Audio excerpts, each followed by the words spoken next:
ऐसा सुपरस्टार जिसे कभी एक्टर बनना ही नहीं, एक ऐसा सुपरस्टार जिसे देखते ही सबकी जुबान पे सिर्फ एक ही वर्ड आता है, कमल हसन और चियान विक्रम के बाद इन्हें तमिल सिनेमा का एक कमाल का वर्सटाइल और ट्रू एक्टर भी कहा गया, जिसने न सिर्फ मास बल्कि कंटेंट ओरिएंटेड सिनेमा में अपना दमदार जलवा दिखाया, जैसे मास मसाला की सिंघम और कंटेंट ओरिएंटेड की जय भीम। एक ऐसा सुपरस्टार जिसकी फिल्मों को दो बड़े बॉलीवुड एक्टर ने भी छापा, लेकिन इन्हें तमिल सिनेमा के मोस्ट इंसल्टेड एक्टर का भी टैग मिला। अगर किसी एक्टर की सबसे ज्यादा बेइज्जती हुई है तमिल सिनेमा में तो वो ये है। इनके पहली फिल्म को देखकर एक फैन ने इनके सीधा मुंह पे ये कह दिया था, सर आपकी फिल्मों को देखना किसी टॉर्चर से कम नहीं है। फैंस ही नहीं बल्कि इंडिया के सबसे बड़े सुपरस्टार रजनीकांत सर ने भी ये बोल दिया था, सूर्या के अंदर एक्टर बनने जैसा कुछ भी नहीं है। इवन उनके हाइट के ऊपर भी जोक बनाया गया। इनफैक्ट सन टीवी के एंकर ने भी सूर्या का मजाक उड़ाया। फिर कैसे ये थलापति विजय, थाला अजीत और चियान विक्रम जैसे बड़े एक्टर के बराबर आ खड़े हुए और तमिल सिनेमा के हाईएस्ट पेड एक्टर भी बने। और कैसे इन्हें दो सबसे बड़े नेशनल अवार्ड भी मिले और साथ ही साथ 6 फिल्म फेयर अवार्ड भी मिले। एक ऐसे एक्टर जिससे डायरेक्टर परेशान होकर उसकी बेइज्जती तक कर दिया करते थे और किसके कहने पर सूर्या ने रोलेक्स के रोल को किया।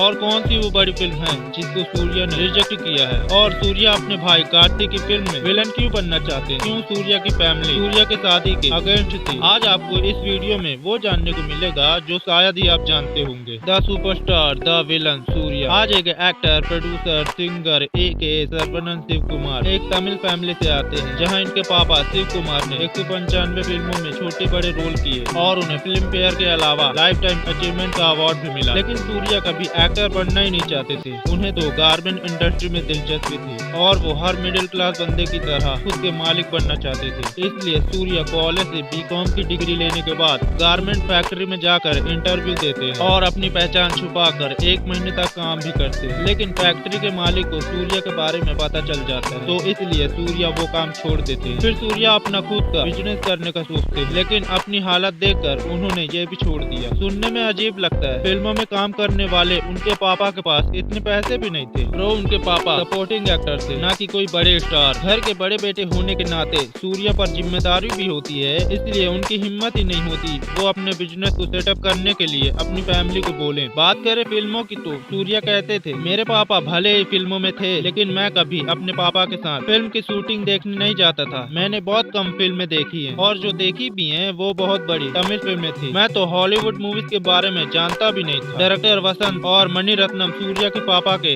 अच्छे दोस्त होते हैं, तो वसंत सूर्या के पास असाई का ऑफर लेके जाते हैं, लेकिन सूर्या करने से मना करते थे और ये फिल्म थाला अजीत को मिलती है। लेकिन फिर से वसंत उन्हें एक फिल्म नेरकू नेर का ऑफर देते हैं, जिसको मणिरत्नम ही प्रोड्यूस करने वाले थे, लेकिन ये फिल्म सूर्या करने को मान जाते हैं। ये फिल्म सूर्या इसलिए करते हैं ताकि वो अपने घर का खर्चा चला सके और नेरकू नेर ही वो फिल्म होती है जिसमें सूर्या को सूर्या सरनेम मिलता है। ये फिल्म एवरेज साबित होती है और सूर्या को बहुत बुरी तरह ट्रोल किया जाता है। इस मूवी को देखकर एक फैन उनसे हाथ मिलाकर ये कहता है, सर आपकी फिल्म किसी टॉर्चर से कम नहीं है। एक मैगजीन में तो यहाँ तक लिखा था, सूर्या अगर अपनी फिल्म में डांस न करते तो ज्यादा अच्छा होता। इवन रजनी सर भी एक ऑडियो लॉन्च में कहते हैं, जब मैंने सूर्या की पहली फिल्म देखी तो मुझे लगा इस लड़के को पता ही नहीं है एक्टिंग कैसे की जाती है। उन्हें सूर्या के फेस में कोई कॉन्फिडेंस दिखा ही नहीं। उन्हें लगा ये लड़का सर्वाइव ही नहीं कर पाएगा इंडस्ट्री में। होता भी कुछ ऐसा ही है। सन 2000 तक सूर्या की जितने फिल्में आती हैं वो सारी पिट जाती है। इन सभी फिल्मों को पिटते देख सूर्या ने फिल्मों में एक्टिंग छोड़ने का भी मन बना लिया था, लेकिन उनके पापा ने कहा काम करते रहे और दूसरों से सीखने की कोशिश कर। फिर इन्हें 2001 में फेमस डायरेक्टर बाला की फिल्म नंदा में काम करने का मौका मिलता है और ये फिल्म सूर्या की टर्निंग पॉइंट साबित होती है। लेकिन इस फिल्म के पीछे काफी दिलचस्प स्टोरी है। चियान विक्रम की फिल्म सेतु,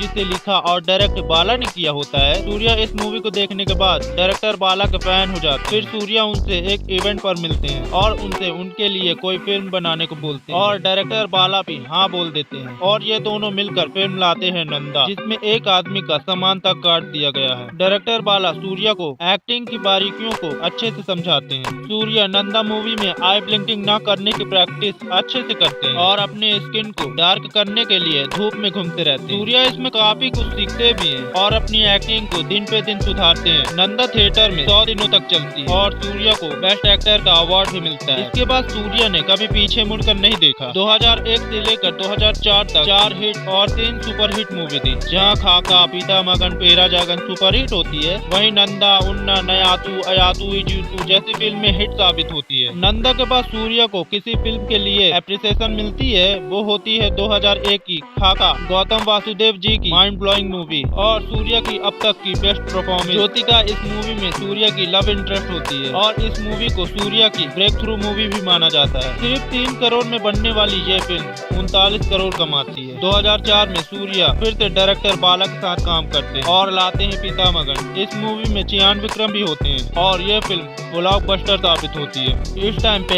एक्सपेरिमेंटल फिल्मों का दौर चल रहा होता है और कमल हसन से लेकर रजनी सर हर कोई एक्सपेरिमेंटल फिल्में कर रहा होता है। और 2004 में सूर्या एक ऐसी एक्सपेरिमेंटल फिल्म लेके आते हैं पेरा जागन, जिसमें सूर्या डबल रोल करते हुए नजर आते हैं, जिसमें एक तरफ वो गुस्सैल बॉक्सर का रोल प्ले करते हैं तो दूसरी तरफ हैंडीकैप फोन बूथ कीपर का रोल प्ले करते हैं। ये मूवी कमर्शियली तो सक्सेसफुल होती ही है, साथ ही साथ सूर्या का फर्स्ट फिल्म फेयर अवार्ड भी होता है। 2005 में सूर्या एक और मूवी करते हैं मायावी, जो ठोकर खा के गिर जाती है। फिर 2006 में सूर्या की एक ऐसी मूवी आती है जिसे काफी सारी लैंग्वेज में बनाया गया, यहाँ तक आमिर खान ने इसे सेम नाम से हिंदी में बनाया एस गजनी, जो ओरिजिनल सूर्या की गजनी का रीमेक होती है। AR मुरुगदोस सूर्या के साथ पहली बार काम करते हैं और ये फिल्म सारे रिकॉर्ड तोड़ कर रख देती है। सिर्फ 7 करोड़ की ये फिल्म 50 करोड़ का बड़ा कलेक्शन करती है, जिसे तेलुगु में अल्लू अरविंद बनाते हैं। फिर इसे 3 साल बाद हिंदी में आमिर खान की ये फिल्म को भी AR मुरुगदोस ही डायरेक्ट करते हैं। सिर्फ सूर्या को छोड़कर सारे कास्ट सेम होती है और ये फिल्म की पहली पसंद आमिर खान नहीं थे बल्कि सलमान खान थे। बैक टू बैक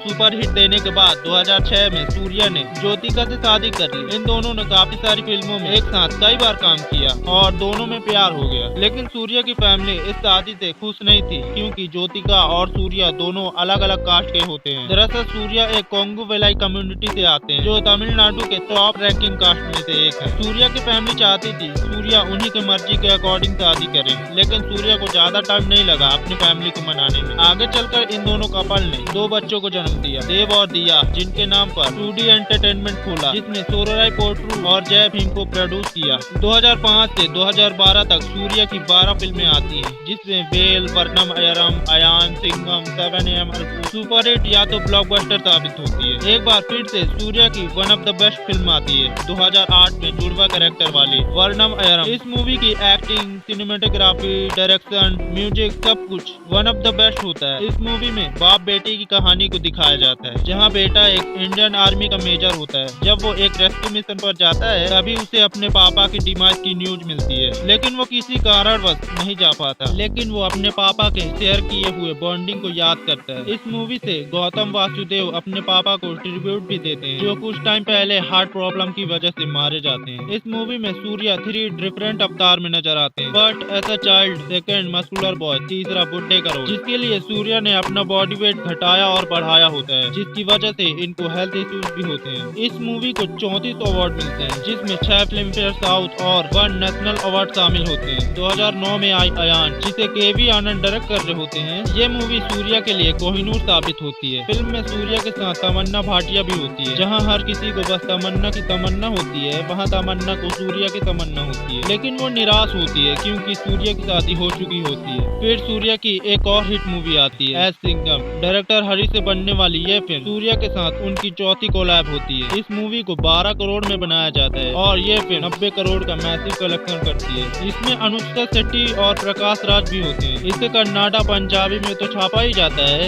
इवन इस मूवी से हिंदी में एक अच्छी खासी फ्रेंचाइज भी खड़ी कर दी जाती है, जहाँ रजनी सर ने पहले ये कहा ये लड़का एक्टिंग को समझता ही नहीं है। सिंघम के बाद रजनी सर कहते हैं सूर्या के जैसा पुलिस वाले का रोल कोई कर ही नहीं सकता, लेकिन इसके बाद भी सूर्या की ट्रोलिंग बंद नहीं हुई। सन टीवी के 2 एंकर कहते हैं मूवी में सूर्या अनुष्का शेट्टी के साथ काम कर रहे हैं, उन्हें तो बड़े जूते पहनने पड़ेंगे। ये भी अफवाह फैला दी जाती है सूर्या अपनी अगले मूवी में अमिताभ बच्चन के साथ काम करने वाले हैं, तो उन्हें एक दिक्कत होने वाली है, उन्हें हर शॉट में स्टूल की जरूरत होगी। या तो पूरी मूवी को बैठकर शूट किया जा सकता है, नहीं तो लोगों को फिल्म में या तो सूर्या दिखेंगे या तो अमिताभ बच्चन। सूर्या ने इस पर कुछ खासा इंटरेस्ट नहीं दिखाया, बस अपना काम करते गए। देखो सूर्या की ट्रोलिंग होने का रीजन उनकी नॉन स्टॉप सक्सेस और ब्लॉकबस्टर मूवी। 2007 से 2010 तक स्टार लाइक थलापति विजय और थलाजीत की फिल्में पिट रही होती है, वहीं सूर्या की गजनी, अयान, सिंघम जैसी फिल्में ब्लॉकबस्टर होती है, क्योंकि सूर्या मास के साथ साथ क्लासिक फिल्में भी डिलीवर कर रहे होते हैं। 2009 तक सूर्या थलापति विजय, थला अजीत और चियान विक्रम के बराबर आ खड़े होते हैं और सूर्या की बहुत सारी फिल्में पहले थला अजीत को ऑफर हुई थी, लाइक नंदा, खाका एंड गजनी। थला अजीत की डिनाई करने के बाद फिर यह मूवी सूर्या को मिलती है। 2010 में सूर्या पहली बार अर्ध बॉलीवुड फिल्म करते हैं, रक्त चरित्र 2, जिसमें विवेक ओबरॉय, राधिका आप्टे और भी काम करते हैं। दरअसल ये आधी तेलुगु और आधी बॉलीवुड फिल्म होती है। इसी एक फिल्म से सूर्या तेलुगु और बॉलीवुड दोनों जगह एंट्री मारते हैं। ये फिल्म राम गोपाल वर्मा ने बनाया था, जिसमें सूर्या की सबसे बेस्ट परफॉर्मेंस होती है, लेकिन ये फिल्म ज्यादा नहीं चली। 2010 से 2020 तक काफी सारी फिल्में रिलीज होती हैं, कुछ सुपर हिट होती है, कुछ फ्लॉप होती है, जिसमें 7am अरबू वो फिल्म होती है जिसमें कोरोना जैसी बीमारी को पहले ही दिखा दिया गया है, जहां चेन्नई में हुए वायरस अटैक के बाद एक बहुत ही पुराने वैद्य का डीएनए आज के इंसान यानी सूर्या से मैच करता है, जो आगे जाके लोगों की मदद करता है। 2013 में आई सिंघम 2 के बाद सूर्या को किसी की नजर लग जाती है और एक के बाद एक फ्लॉप आने लग जाती है, क्योंकि 2012 के बाद सूर्या ने बहुत सारी फिल्मों को रिजेक्ट कर दिया था और बाद में फिर उन्हें पछताना पड़ता है, जैसे कि ध्रुवो नचित्रम। किसी रीजन की वजह से सूर्या ने ना कह दिया था। बाद में ये मूवी चियान विक्रम को मिलती है, जो बॉक्स ऑफिस पर ब्लॉकबस्टर साबित होती है। महेश बाबू की बिजनेसमैन का ऑफर भी पहले सूर्या के पास ही आता है, लेकिन वो इस मूवी को भी इनकार कर देते। थलापति की तुपाकी भी इन्हें ही मिलती है, लेकिन सूर्या इसे भी इनकार कर देते। यहाँ तक सूर्या ने इंडियन सिनेमा के सबसे बड़े डायरेक्टर की फिल्म को भी रिजेक्ट किया होता है, और वो होते हैं राजा मौली सर। पहले राजा मौली बाहुबली का ऑफर लेके सूर्या के पास जाते हैं, लेकिन सूर्या ने इसे भी रिजेक्ट कर दिया था, जिसका अफसोस उन्हें आज तक है। फिर 2015 में मेरी सबसे पसंदीदा मूवी आती है 24। ये एक साइंस फिक्शन फिल्म होती है जो काफी अच्छी मस्ट वॉच है। फिर 2017 में सिंघम 3 आती है, जो बिलो द एवरेज साबित होती है, शायद इसलिए इसका चौथा पार्ट नहीं आता। फिर 2020 में सूर्या की एक ऐसी फिल्म आती है सुराराय पोट्रू, जो सूर्या के प्रोडक्शन में ही बनती है, जिसे कोविड के चलते OTT पर रिलीज करना पड़ता है। इस मूवी को 5 नेशनल अवार्ड भी मिलते हैं और इस मूवी की IMDb रेटिंग 8.9 आती है। फिर अगले साल सूर्या एक और फिल्म लाते हैं, जय भीम। जो भी ये फिल्म देखता है वो सूर्या का फैन हो जाता है। इस मूवी को लेकर कंट्रोवर्सी भी क्रिएट होती है। दरअसल वनयार कम्युनिटी वाले कहते हैं उन्हें इस फिल्म में गलत तरीके से दिखाया गया है। फिर अगेन 2022 में सूर्या एक खतरनाक बम फोड़ते हैं, जिसे देखकर पूरी दुनिया हिल गई। सिर्फ 10 मिनट के कैमियो से पूरी बाजी ही पलट कर रख दी। मैं विक्रम मूवी की बात कर रही हूँ। अपने 10 मिनट के कैमियो से सूर्या कमल हसन पर भी भारी पड़ गए थे। You believe in shock, Surya ने इस मूवी को पहले डिनाई कर दिया था। सिर्फ कमल हसन के कहने पर सूर्या पहली बार गैंगस्टर का रोल प्ले करते हैं और पहली बार सूर्या ऑन स्क्रीन स्मोक भी करते हैं। इवन रोलेक्स के कैरेक्टर के बाद संदीप रेड्डी वांगा कहते हैं एनिमल के लिए सूर्या से बेहतर चॉइस कोई हो ही नहीं सकता। रोलेक्स के कैमियो के बाद सूर्या 2 साल तक किसी फिल्म में नहीं दिखते। सिर्फ उन्होंने 2 कैमियो किए थे, एक रॉकेटरी मूवी में, दूसरी सरफिरा मूवी में। फिर 2024 में सूर्या की कंगवा मूवी आती है, जो ऑडियंस को उतना पसंद नहीं आती। अब बात करते हैं सूर्या की कौन कौन सी मूवी आने वाली। पहली रेट्रो, इस मूवी को कार्तिक सुपरआर्ट डायरेक्ट करने वाले हैं और ये फिल्म रोमांटिक एक्शन फिल्म होने वाली है। दूसरी रोलेक्स, हाल ही में लोकेश कनगराज ने कहा मैंने रोलेक्स का कैमियो सिर्फ मूवी को जबरदस्त बनाने के लिए किया था, लेकिन ऑडियंस की डिमांड पर वो रोलेक्स पर एक फिल्म लाने वाले हैं। ये थी सूर्या पर डिटेल वीडियो। इस वीडियो को बनाने में मेरी हालत खराब हो चुकी है। अगर वीडियो पसंद आए तो हमें सपोर्ट जरूर करें, सब्सक्राइब करके, और एक लाइक भी जरूर करें, ताकि हमें पता चले कौन कौन हमारी वीडियो को देख रहा है, और कमेंट भी जरूर करना। बाकी जय भोलेनाथ।